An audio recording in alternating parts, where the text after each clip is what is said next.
Chapter 3. 183. Cowardly Researcher. Sonny slowly rolled on his stomach, then rose to his knees. He was breathing heavily, and his whole body felt as if it had just gone through a meat grinder. Master Roan, on the other hand, looked almost unperturbed. The rider was already on his feet, tying the blue scarf around his neck with a relaxed expression on his face. The forest around them let out an almost human sigh of relief. The ancient trees creaked and cracked, rising their branches back toward the sun.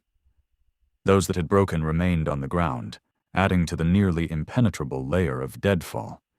Sonny glanced at the older man with a bit of envy, then stood up and tried to shake off his exhaustion. After spending a few minutes resting and drinking greedily from the endless spring, he almost felt alive again. Glancing at the tall man, he asked, "How were you able to fly up there on your griffin?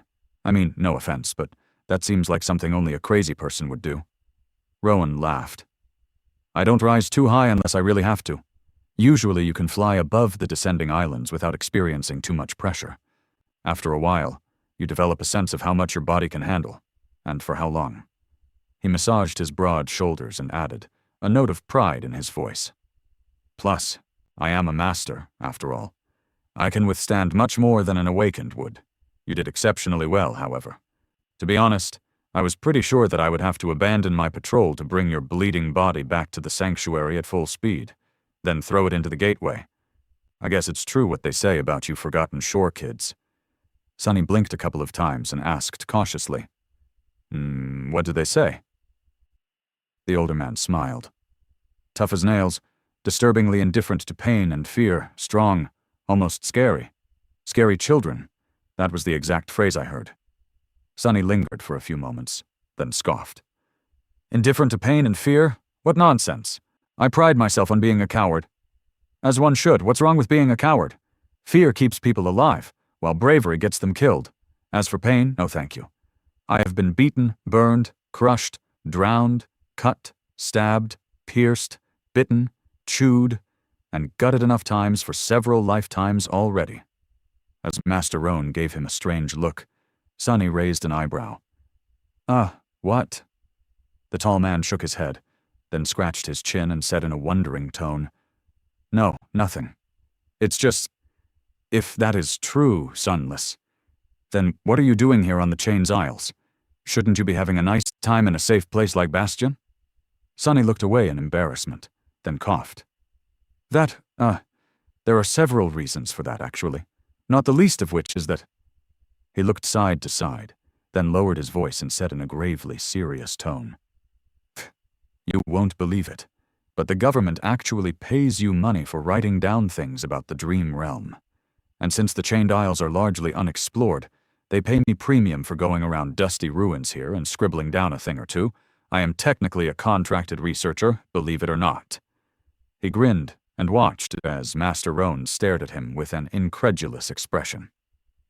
After a while, the older man said, "You are a strange fellow, you know that?" Sonny shrugged. "Huh? Everyone knows that, I think. Anyway, don't tell anyone about what I've just said. I don't want the competition."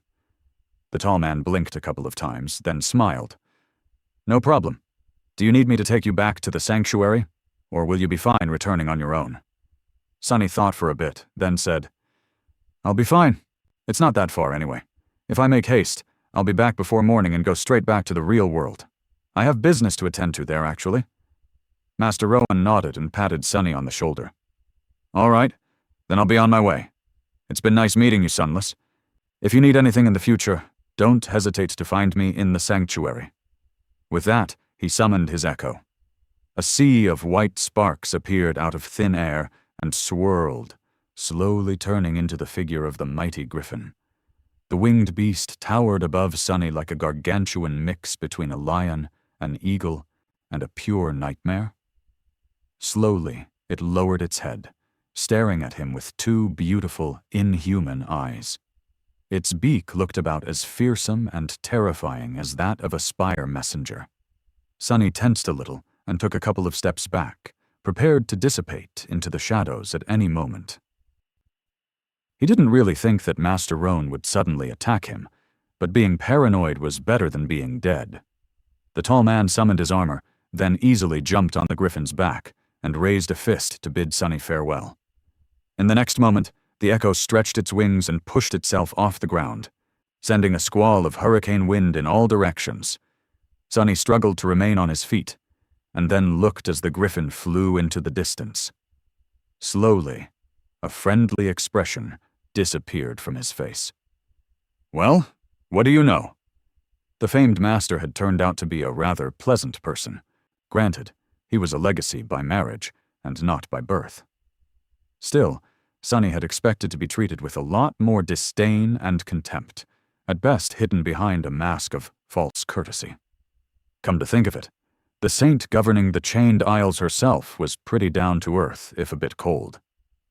Not that Sunny had a lot of opportunities to interact with her after that first day when she had brought him to the sanctuary. With a sigh, he walked over to the carcass of the monstrous wolf and sent it flying over the edge of the island with a frustrated push. The corpse of the abominable beast plummeted down and soon disappeared into the darkness of the sky below. Making sure that nothing appeared from beneath the island to snatch it, Sunny lingered on the edge for a couple of minutes, then sighed and jumped into the bottomless abyss himself.